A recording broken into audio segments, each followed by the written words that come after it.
Bismillah Rahman Rahim. The topic of the presentation today is, of course, a very important topic, and that is machine learning algorithms, which is one of the very important part of artificial intelligence. And in this lecture, we will discuss the supervised and unsupervised learning approach, and we'll see that how learning algorithm works and what are the various approaches which are there, and how we can differentiate between supervised and unsupervised learning approaches, and also various domains where we can apply these methods. So the topic today is the machine learning in general, and more focused on the supervised versus unsupervised learning approaches.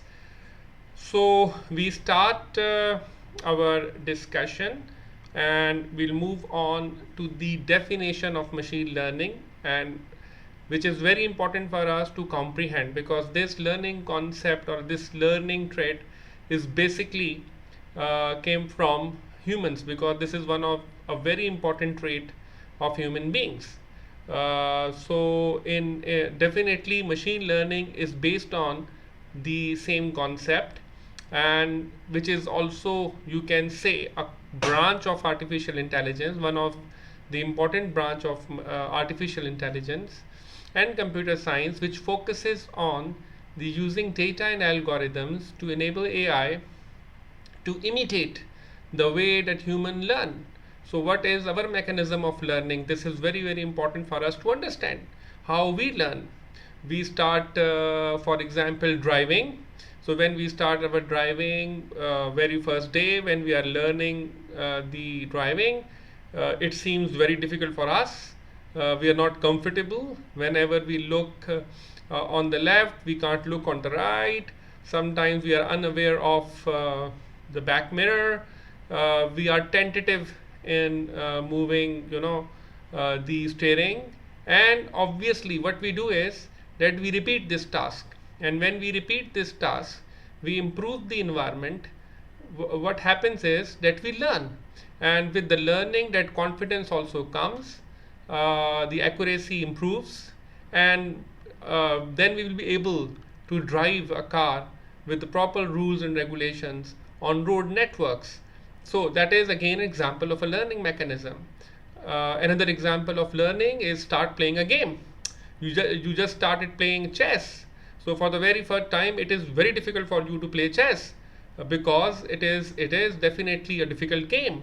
So what we do is we start playing it, we start learning the traits, we play with the different players, we play with the experienced players, and with the passage of time, with the experience, you learn the trait and you will become a better player. So that is why learning is something which is an inbuilt mechanism in human. Even if you can see on the roads that, for example, there are people selling fruits. They can easily identify the quality of the fruit based on certain characteristics. They can easily qualify the fruit as A, category B, or category C. So it means that they have that domain knowledge, and they have those parameters where they can do it. And obviously if we train or imitate the machine to do in the same manner, machine can also perform the same task. Only what we have to do is, obviously we have to provide the data and the algorithm. So if you have that training data with yourself, there is an algorithm, obviously the machine will start learning in the same manner as we do. And with the passage of time, it needs to improve the accuracy as well, because the learning algorithm improves accuracy as they have more inputs.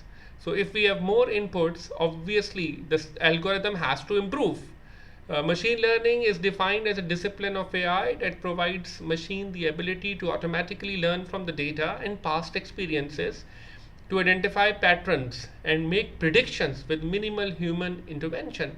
So that learning capacity also give that ability, not only to learn but also to have those past experiences and to look for the patterns, what is happening in the data, how that data is related, what is common between different things, and then try to find out those patterns and also the predictions which are really helpful for us to make decisions, and that is now commonly used in all domains of life. Now these learning algorithms are being used in health domain. For example, doctors and physicians are using ML based algorithms for example to identify identification of hairline fractures based on the X-ray reports. The data is there in the form of an X-ray reports, and machine learning algorithm can really help us to find out. Similarly, that ML algorithm is also used, for example, in a knee articular thickness problems, where the ML algorithm identifies the thickness of knee cartilage, and on the basis of this we are in a position to diagnose that whether it is based on a certain disease, or maybe it is the case of arthritis. Machine learning algorithms and data can be used in, for instance, recommendation based systems, where we have a customer data, transactional data, and from there we want to know exactly that what is the requirement and how we have to deal with the customers in future, what is the prediction, whether they will come again or not. So that is very, very important. So we need to know the trends, and obviously as we have discussed about the predictions. Supervised versus unsupervised. So first of all, just try to differentiate these two learning approaches, which is very important. Supervised learning is a machine learning approach that is defined by its use of labeled data set. That is one thing which you can say make the difference. You might say what is meant by a labeled data set. So it means whatever the data you have. Normally we have data either from a primary source or a secondary source. So whether you generate your own data, that is your primary source, or the other way is that you are using data sets, for example, from sources from where you can easily download those data sets to perform those ML based algorithms. Those are free, and or otherwise maybe the data sets will be provided in that particular domain. So those data sets have to be labeled. It means we exactly know the data entries we have, the data about the entities we have, and we actually know the what actually they represents. For example, if I have a data set of, for example, 500 patients, those patients actually they have been diagnosed as coronavirus, and their X-ray reports are there. On the basis of those X-ray reports, they have been identified. Although there might be resemblance of their X-rays with might be the patients of pneumonia, but here we have the data sets of, for example, the individuals or the patients having some characteristics which are being defined. So these data sets are designed to train or supervise algorithms into classifying data or predicting outcomes accurately. So we use that data to design or train or supervise algorithm. We built an algorithm on the basis of this data and then try to predict some sort of an outcome. For example, if we have the data of those 500 patients, on the basis of this, let's suppose if you build a certain algorithm and then you have another patient which comes on with the similar image, and your algorithm identifies or classifies it as a coronavirus patient, then obviously it means that according to your algorithm, the classification of that patient is there. Otherwise, that might not be classified. So using labeled input and outputs, the model can measure its accuracy and learn over time. So because it is a labeled data set, and there are inputs which are labeled and obviously the outputs are labeled, so there we have more accuracy to the system. And it also requires human intervention, because without a human intervention it is very difficult for us to build such an algorithm, because these algorithms have to work in certain domains. And for example, we people from computer science, data science and AI, we do not have the knowledge of all those domains. Might be that problem is based on looking for some financial data for fraud analysis, that whether that transaction is a fraud transaction or is a falsified transaction or is a black transaction whatsoever, how you can classify it, because you need to have that domain information with yourself. So it is very important for us that whenever we are building those algorithms, we need to have a domain experts. And obviously that supervision is very, very important to improve that algorithm. Otherwise the accuracy will go down, and if there is not there is no sufficient accuracy within that algorithm, so that algorithm might not be acceptable. Unsupervised learning algorithm, in contrast, uses machine algorithms, learning algorithm, to analyze and cluster unlabeled data set. It is whenever we are dealing with the problems, it is not necessary that every time you have a data which is properly labeled, which is properly attributed. So sometimes we have a data where we cannot label it. So we have lots of data with ourselves, and now we want to find out something which is in common between them. So how to try how to find out some commonalities which might exist among that data. So therefore we need to know about those hidden patterns or data without the need for human intervention. There we use some techniques, for example, maybe the KNN approach, or the principal component analysis, or clustering approach. So there the more focus is on building clusters. And whenever we talk about supervised learning, there is more focused on classification.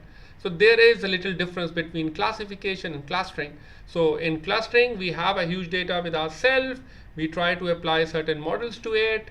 We try to apply some learning methods, and then try to discover those clusters, and then try to find out the meaningful information which might exist among those clusters to solve that particular problem. The main task in supervised learning, number one, may be the binary classification, how you differentiate the two. That is the one thing which we can do. Then we can look for a multi-class classification. For example, you have various patients coming in a chest ward. So they might have similar symptoms and similarities, and how to differentiate among various patients having maybe the similar symptoms. So we need to have multi-class classification. Or either you want to classify your customers based on various attributes according to yourself. So on the basis of those attributes, you can either classify patients as multi-class classification. Similarly, in supervised learning, one of the tasks is to come out with a regression model. And regression model is a basic technique. What we do is we converge all those points towards that regression equation, and we can see that most of the points are there among your model, and you can see in this plot as well. And another thing which we might do in supervised learning is ensembling, where we can connect or we build a hierarchy among different components. When we talk about unsupervised learning, the first task, which is obvious task, is to come out with a cluster. And we need to identify those clusters. For example, in one of the application we are working for on the data of dengue patients, and there we have collected the thousands of we have the data of dengue patients, and then what we did is we try to have some sort of an approaches there. We come out to make those clusters and try to find out that why there is so much penetration in certain areas, and then try to figure out those variables which are very important in that particular problem. So clustering is another approach which might be used. That clustering may be applied, may be used for road networks. That clustering might be used to see the crowd movements or in a crowded area. So that clustering does work whenever we deal with unlabeled data set. We also look for the anomaly detection. Means we look for various pattern, and we try to observe that what are the patterns which are which cannot be represented in that model, and there are certain type of anomalies which are there which need to be improved. We need to look forward why those anomalies are there.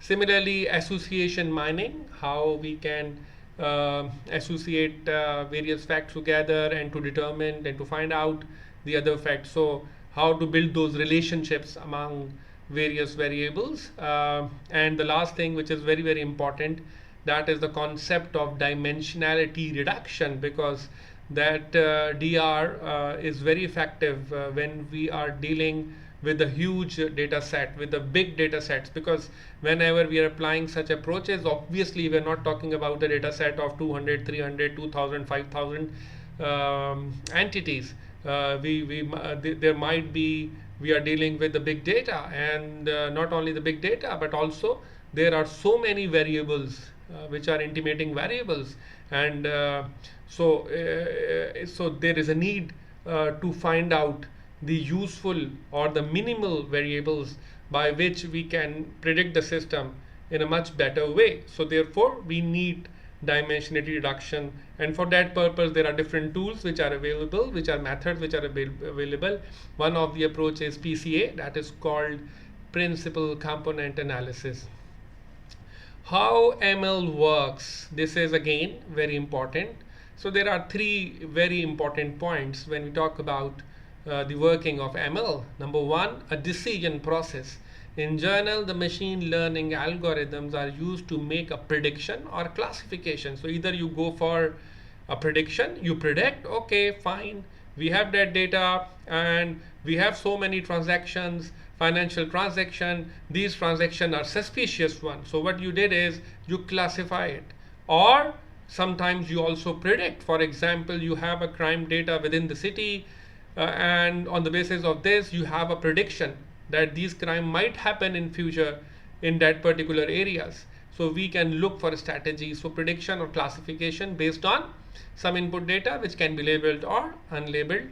So whether we are talking about supervised or unsupervised, in both cases your algorithm will produce an estimate about a pattern in the data, which is very, very important. Now these days that decision process is being invoked in various domains, and we are taking full advantage of it. Number two important thing is the error function, which is very, very important, because we are not just applying that learning algorithm, but we have to see what is the deviation, how our error function works, what about my accuracy, because in various domains accuracy does matter, because if you are using such an application in health domain, so obviously that is safety critical application. So in safety critical application, there is the margin of error is very, very little. No excuses are there. So you have to improve your error function, which evaluates the prediction of the model. So your prediction will be improved obviously when you always calculate your error function and you reduce it. If there are known examples, an error function can make a composition to assess the accuracy of the model. So our job is to as much as possible we have to reduce the errors, and we have to improve the accuracy in the model. a model optimization process. That is the third thing which is very, very important when we talk about ML working. So if the model can fit better to the data points in the training set, then weights are adjusted to reduce the discrepancy between the known example and the model estimate. So we need to optimize it. We need to optimize it. When we say optimize it, it means we want to have the best best output out of our model. So it means we need to look for our training data. We need to improve our training data as well. So as we have a good training data set, if we have adjusted the weights properly, obviously it really works well, and that optimization process is there. The algorithm will repeat this iterative evaluate and optimize process, updating weights autonomously until a threshold of accuracy has been met. So it means it's a learning process. As we learn, as human learns, this model also learns. So every time when it makes the mistake or error is there, so now they have to improve it. So improve it. So it means we need an evaluation, we need an improvement, and obviously to optimize it. So that is the three things which are very important when we talk about ML working. So in this one diagram, it is very easier for us to understand that how ML works. You can see on the top there you have this training data. That training data you might have, as I told you earlier, from some sources. Maybe a training data is publicly available, for example, you can go to kaggle.com and you can find out so many training data sets which are there.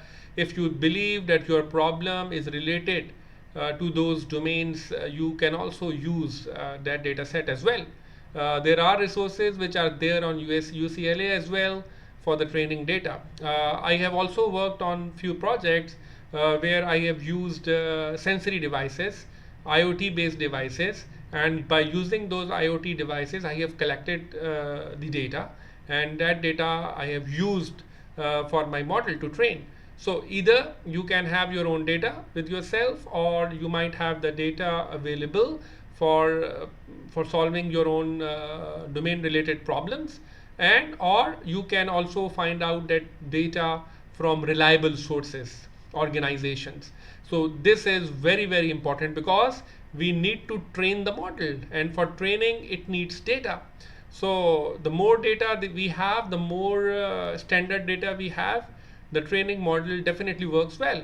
So that training obviously will train the ML algorithm, and when that algorithm is trained, that input may be given. That input is a new input to the system. Try to find out that how our model predicts about that input, and based on this algorithm you have your own prediction. So if that prediction works well, that again is a part of the model, and in that manner, if this cycle goes on, improving of training data, increasing of training data, new inputs to the system, your prediction, your evaluation will improve that model, because this evaluation is very, very important, because this gives you a chance to improve your algorithm, and then you can lead to a successful model. And successful model means that better accuracy, better prediction. And if you have a better accuracy and a better prediction, it means that it will be really helpful for the decision making, and obviously you can improve the decision making as well. So therefore you can say that a machine learning can be divided into two main streams. One is called supervised learning, the other one is called unsupervised learning. There is one more term commonly we used, that is called reinforcement learning, which itself is not a separate category, but it defines the concept of more optimal prediction. So therefore there is no specific connections for the reinforcement learning. We can use hybrid approaches as well for reinforced learning. So the main two categories are supervised and unsupervised, and there are various options. You can see in supervised learning, algorithm. You have nearest neighborhood algorithm, which look for the similar nodes. You can say look for the one which is more nearest to them, and therefore we can make that classification. There is a concept of decision tree, which is normally good for structured decisions, where we have the structured knowledge, so we can build those decision trees. Then there is a concept of Bayesian interface. Obviously, that is based on the Bayes theorem, and obviously, when talk about Bayes theorem, it means that we are looking for the events having those probabilities. Probability of A given B, as you remember about the Bayes theorem. So Bayesian network or a Bayesian interface is also there, because it is also a system by which we can describe the knowledge. There is another approach which is called support vector machine, which is commonly used for classification purpose. When talk about unsupervised learning, there is one approach which is called PCA, which is a very useful method for dimensionality reduction, and as well as it is used for large data sets. We look for the minimal variables, obviously, to find out the best analysis, and PCA does that. So rather than dealing with the complexity of the system, it really helpful to reduce the dimension. Similarly, we have self-organizing map, which is called a SOM, and k-means clustering is also one of a very important aspect of unsupervised learning. So machine learning, when we talk about machine learning in terms of supervised and unsupervised learning, so we have you can categorize, there are 7 various ways in terms of training data. Yes, the algorithm is trained with the labeled data. We have already discussed in unsupervised, the algorithm is trained with the unlabeled data. So feedback, easy to measure the system's quality during the model training due to reference data availability. It is easier for the feedback. It is easier to find out whether it is the same one or it is not, because it is labeled. In most cases, in case of unsupervised, you get user feedback only after the system is being implemented. Human involvement, it requires direct intervention to the label data, because without that we are not able to label it. So that user involvement is always there, that human involvement is always there, and we need to have that intervention. Doesn't require manual data labeling, but model training still involves human supervision. So unlabeled does not mean that we do not require human intervention at all, because if I am dealing with such a problem, might be that problem is again related to your biological systems. Then if I come across using some clustering method or a technique, I need to know about the domain knowledge as well. I need to confirm it. And obviously that without that human intervention, it is not possible. Algorithms in supervised learning, we use a lot of algorithms. We discuss few. Neural network is also there, which might be used. Random forest algorithm is one of the famous algorithms which used for supervised learning, for classification, regression, linear regression as well. So all these are the methods. And when talk about unsupervised learning, where we use k-means clustering and PCA, complexity, it is less computationally complex, supervised as you compare to unsupervised one. Accuracy, supervised learning model are generally more accurate. Why? Because where we have the more accuracy, because we are dealing with the label data, and in comparison, yes, there is less accuracy when you talk about unsupervised learning approaches. Scenario, you know both the input and corresponding output. You know both the input and the corresponding output. In case of supervised, you work with unclassified data and the output is unknown, and then we try to discover that output. We try to find out those patterns from the output, and then we lead to a conclusion with the help of human intervention. There are a few applications which you can see here. One of the application is you see about image analysis, and these type of problems are dealing with the classification of objects. you can see on this road, so there are few objects. There is a traffic light, person, bicycle, car. So the algorithm is trained enough to know, trained enough to differentiate among various objects. We apply such systems in various domains to differentiate between two objects. That systems are used for criminal detections. These are used for example, in other domains such as, for example, transport, such as road networks. In road networks, for example, distinguish among plants as well. The plants are also objects, so we want to identify different objects, different plants species. Similarly, we try to differentiate between other objects in a dynamic environment as well. So in a static environment as well, in a dynamic environment as well. So here we also dealing with sentiment analysis, how people react in different situations. This is one of the a very important topic of research. People are working on it because we can have a very good information, and that can be used for prediction and for example for classification as well.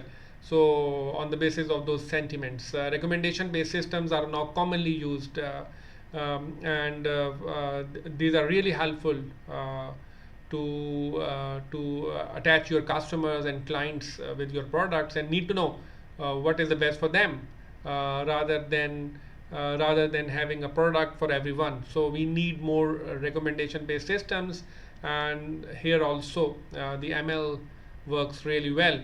Social media analytics is one of the area where ML algorithms are very helpful. How people are interacting with each other, what type of groups have been formed, what type of communities have been developed, how they are internal, how we classify various opinions.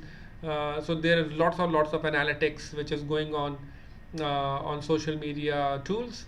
Similarly, natural language processing is again another area which is widely being used, is one of the domain where ML based algorithms have been used, and very interesting applications have been developed, and we are all using those applications.